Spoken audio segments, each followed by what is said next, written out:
Today was my first day at work where we took all the students to the park, which I was a little nervous about at first. I thought, oh God, it's bad enough having them run around in a small enclosed space where at least I know they won't get away and they're not gonna, get themselves in harm's way, but actually having to deal with traffic and keep them all together. That wasn't so bad. We had one of those rope things that all of them held on to. It was just like a colored tap that they grabbed, so that was kind of cool. And I found that it was actually a lot of fun going to the park and just hanging out. We had a whole wagon of gear that we got to play with, little football. And I made a pretty interesting discovery, one that I haven't really had the chance to experience in years past as a teacher, where, I have one student, he's a little boy. He's kind of a ruffian, I guess you could say, and he has a hard time sitting still. Like, he loves to just be up and moving around and causing problems and, likes to be a little physical here and there. And so, he can be a handful when it comes to discipline and maintaining focus. And so he was walking with me and another teacher to the park. And in our wagon, we had a bunch of stuff. We had bubbles, we had little footballs, little golf clubs, all plastic toys. Foam footballs. And so I saw the football and I thought, oh man, this is a nice big park we can play at. We can play catch. And so I grabbed one of the footballs, and this little boy who I'm talking about, first thing he does is he stands about 6 or 7 feet back and he gestures his arms like, I'm open. And so I toss him the football, and he catches it, no problem. Mind you, these kids are very small. They're like pre-K.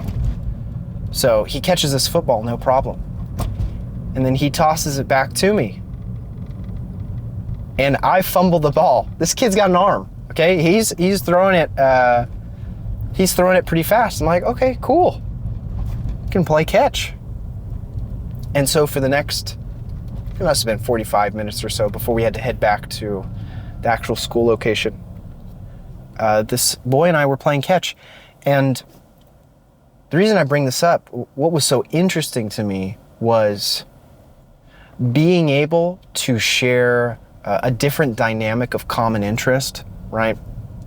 I love sitting down, telling stories, from a reading book or something like that with the kids, or teaching a class that's very structured and involves them working on a specific move or skill.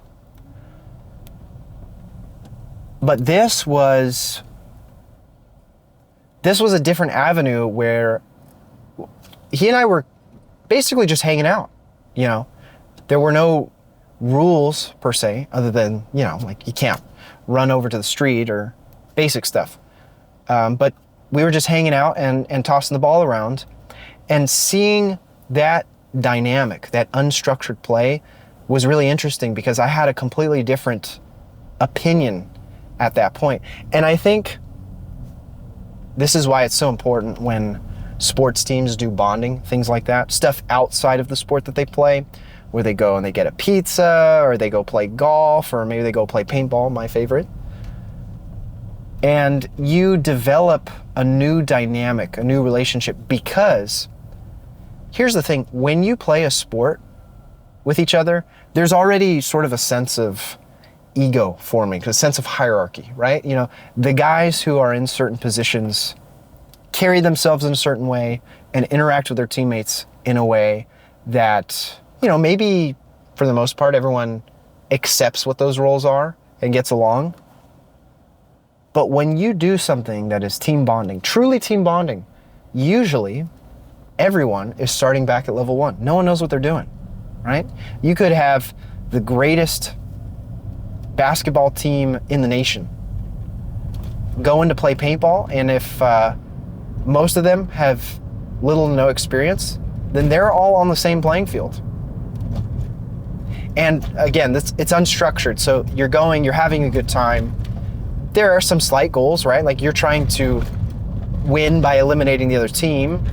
There has to be a little bit of direction. I mean, for something like catch, the idea is you're trying to catch the ball as opposed to letting it fly all willy-nilly. But I think what really helped was I felt like, this young man and I could connect. He's not a young man, he's a little kid, but you know what I mean. We could connect over playing a fun activity that both of us enjoyed doing. And it wasn't so much predicated on me being the teacher in charge, telling them what to do, pay attention to this, work on doing that. That can get tiresome after a while. And unfortunately, in most circumstances, that's the only interaction you have with your teacher, with that person. And I think being able to share those different types of experiences helps to build a stronger sense of trust, right? So, I may come back tomorrow and he may give me a hard time because, he doesn't want to sit down and listen to story time, or he doesn't want to work on this specific jump I'm trying to teach him in gymnastics or parkour, whatever.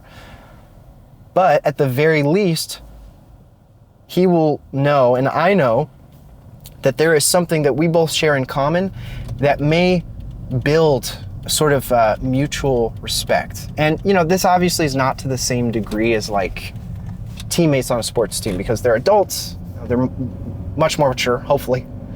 And those dynamics are more easily established because everyone knows why they're there, they know what they're supposed to do, and they understand that the number one goal is to become closer as a squad, because that, more than a lot of other factors, will influence your ability to be successful, to win games, right? Because what makes you lose a game faster than anything else?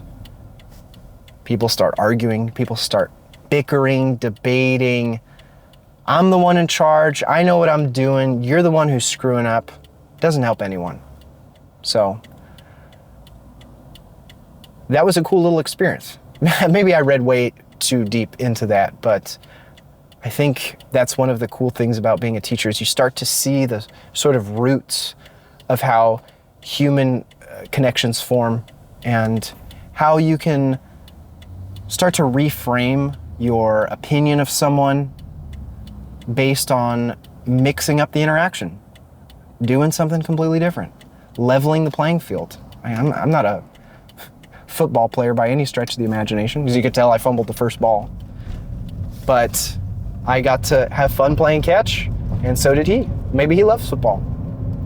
So keep that in mind when you're dealing with your friends, especially, maybe even when you're dealing with your coworkers, your boss. There's an opportunity for you to spend time in their realm, so to speak. Like maybe you and your boss have some animosity going on between you. Like, they hold you to a different standard than your coworkers.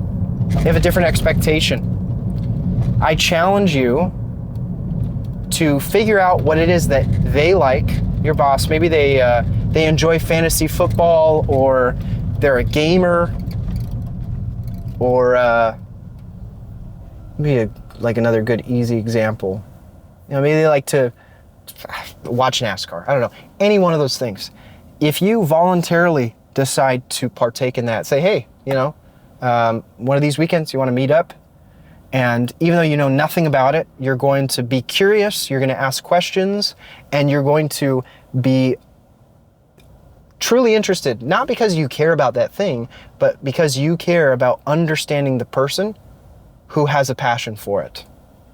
If you want a cheat code to getting along with people, I think that's it right there. And look, that's not saying it's going to work 100% of the time. There's a lot of people who are sort of closed off and reserved, and they won't sort of allow that close. And it also depends on the context of your job. Maybe hanging out outside of work isn't appropriate, but I don't think that's the case in most instances. Like if you're just trying to build a stronger foundation as teammates, become a better unit, so to speak, as coworkers in the office, then you got to mix up the dynamics in which you encounter one another, because it gets stale. You just go to the cubicle every day and that's the only time you see this person. That gets stale. And it doesn't matter if there's a huge age differential between you and that other person. I think all of these could potentially work. You just got to be open-minded to it, right? If you are, older, let's say you're in your 60s, your interest is probably not going to be the same as a 30-year-old. But that's okay, because they don't diverge that much, You never know what you may find that you actually enjoy outside of your current frame of thinking. Hope you have an awesome week. See you in the next one.